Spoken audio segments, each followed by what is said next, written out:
Então, como eu disse, 6 da tarde no horário de Brasília, 6 da tarde no horário de Tóquio. Começa a amanhecer no Japão. E o presidente Lula tem uma agenda cheia pela frente nesse domingo.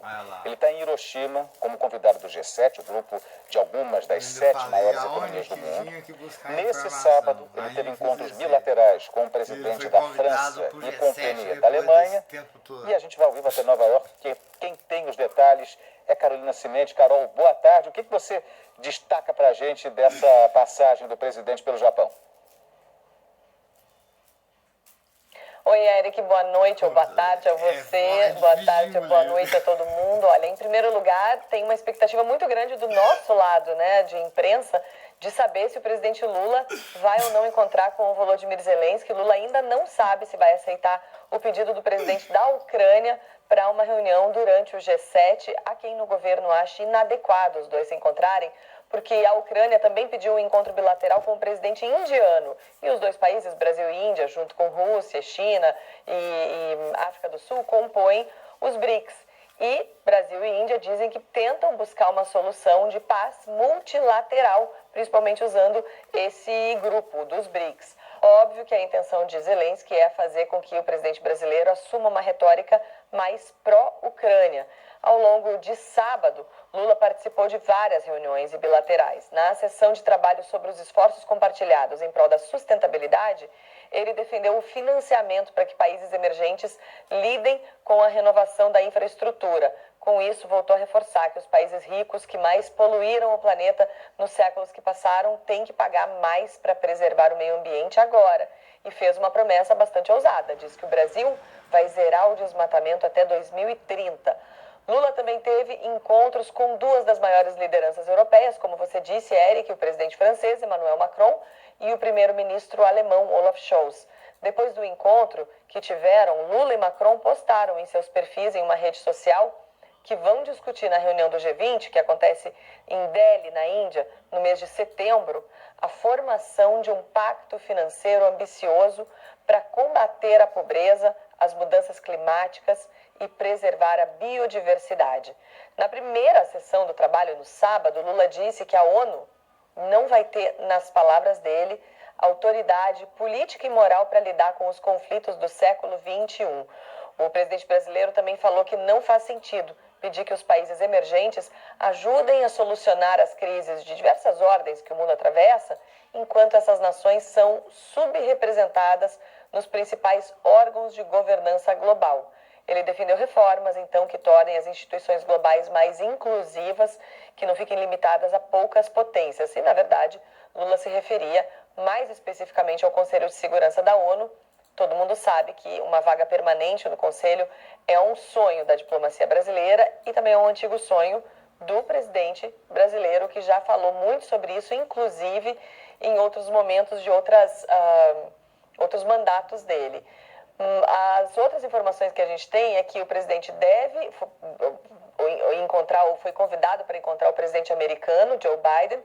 Joe Biden também vai ter uma reunião bilateral com o Volodymyr Zelensky ainda durante o G7. E o presidente ucraniano, Zelensky, falou mais cedo sobre como foi o primeiro dia dele no G7. Ele que estava aí, tinha dúvida se ele ia aparecer por videoconferência, mas apareceu lá em pessoa e isso está causando, enfim, muitas ondas, né, nessa reunião que obviamente já trataria sobre a guerra Rússia-Ucraniana, mas agora com a presença do Zelensky lá, ele já encontrou o primeiro-ministro britânico numa bilateral, etc. É óbvio que ganha mais peso a discussão sobre a guerra na Ucrânia. Vamos ouvir então o que Zelensky falou agora há pouco sobre o primeiro dia de encontros. Сьогодні перший день зустрічей та перемовин в Японії напередодні саміту Сімки. Координуємо позиції з партнерами, готуємо нові спільні кроки. Оборона, зброя, ППО, винищувачі, залучаємо якнайбільше країн та лідерів заради України. Переговори з Ріші, паном прем'єр-міністром Великої Британії, обговорили наші двосторонні відносини, нашу оборону, подякував за лідерство в розвитку наших можливостей у небі. Британія дуже активно взялася за сучасні винищувачі для України, і це історичні речі. Vamos seguir com esse assunto. Olha quem é que está aqui para conversar comigo. Valdo Cruz, boa tarde para você, meu amigo. Bom, vamos falar então sobre esse possível encontro do Zelensky com Lula. Ninguém sabe se vai acontecer. O governo brasileiro não confirmou realmente se vai ter esse encontro. Como é que o assunto está sendo visto nos bastidores aí em Brasília? Olha, primeiro, boa tarde, Eric, boa tarde, assinantes. Um sábado abençoado para todos nós. Olha só, Eric, com bastante cautela, né? O Itamaraty, o Ministério das Relações Exteriores, avalia que é preciso negociar bem se esse encontro com o Zelensky vai acontecer mesmo hoje, domingo, no Japão ou não, né? Estão negociando ali, eles não querem uma pressão. O que está acontecendo, né? Zelensky já era ali nos bastidores, havia a possibilidade dele ir a esse encontro presencialmente, não só de forma virtual. O governo brasileiro, inclusive, foi informado no dia 10 de maio sobre essa possibilidade. O governo japonês alertou o Brasil: olha, o Zelensky pode comparecer a essa cúpula. Vamos lembrar que neste ano Lula andou dando umas escorregadas ao falar de Ucrânia, né? Chegou a fazer uma falsa equivalência ali entre a responsabilidade da Rússia pelo conflito e da Ucrânia, como se a Ucrânia tivesse a mesma responsabilidade, tivesse responsabilidade pela guerra deflagrada pela Rússia contra esse país. Não é bem assim. Depois Lula consertou o que ele falou, conversou com Zelensky por vídeo, né? Já teve uma reunião com Zelensky por vídeo, e aí as coisas se acertaram. O Brasil chegou a ser criticado pela Europa, pelos Estados Unidos, porque Lula também disse que tanto Estados Unidos como a Europa estavam estimulando o conflito ali na região da Ucrânia. Agora as coisas se ajustaram. Mas Lula também não quer, ele tem uma postura, agora realmente, a postura brasileira contra a invasão da Rússia na Ucrânia, né, por você ter quebrado o princípio da integralidade territorial da Ucrânia, que o Brasil sempre condenou, mas o Brasil nunca aceitou a aplicação de sanções contra a Rússia, dentro do discurso de que isso leva ao isolamento daquele país e não contribui para uma paz. Então o Brasil continua perseguindo essa postura de neutralidade e teme que neste encontro, onde a Rússia está sendo muito criticada pelo G7, né, o comunicado deve tratar sobre isso de amanhã e com certeza vai ter críticas à Rússia. Aí se o Brasil se reúne com Zelensky, pode passar a imagem na avaliação dos assessores internacionais de Lula de que o Brasil agora mudou de lado novamente. Antes estava sendo muito criticado por ter uma posição mais pró-Rússia do presidente, do Itamaraty. Depois Lula consertou e agora não pode ficar também numa aparência de que estaria do lado da Ucrânia apenas, né? Defende a Ucrânia, é contra a invasão, mas quer uma solução negociada. Então, o Brasil está se equilibrando nisso, acha que se tiver um encontro com o Zelensky vai ter que ser negociado, vai ter que ser muito bem planejado. O presidente Lula esteve com Macron, na conversa com Lula, defendeu que Lula converse com Zelensky, né? Um dos responsáveis pela ida de Zelensky a Hiroshima, no Japão, para a reunião da cúpula do G7 foi exatamente Emmanuel Macron, o presidente francês, que nós estamos vendo aí agora nessa imagem junto com o presidente Lula. Então, é toda uma negociação que está em curso, né? Os comunicados têm sido, até agora, as falas ruins para a Rússia, ruins para a China também, que tem uma postura mais pró-Rússia, né? Apesar de não se declarar totalmente a favor da Rússia, mas tem uma postura mais alinhada à Rússia. Então, Lula não quer parecer que vai ficar de um lado. Não deve assinar o comunicado do G7, o que já saiu não foi assinado por ele, porque ele não é membro efetivo do G7, que são as 7 economias mais industrializadas, entre as mais industrializadas, 7 delas estão reunidas lá.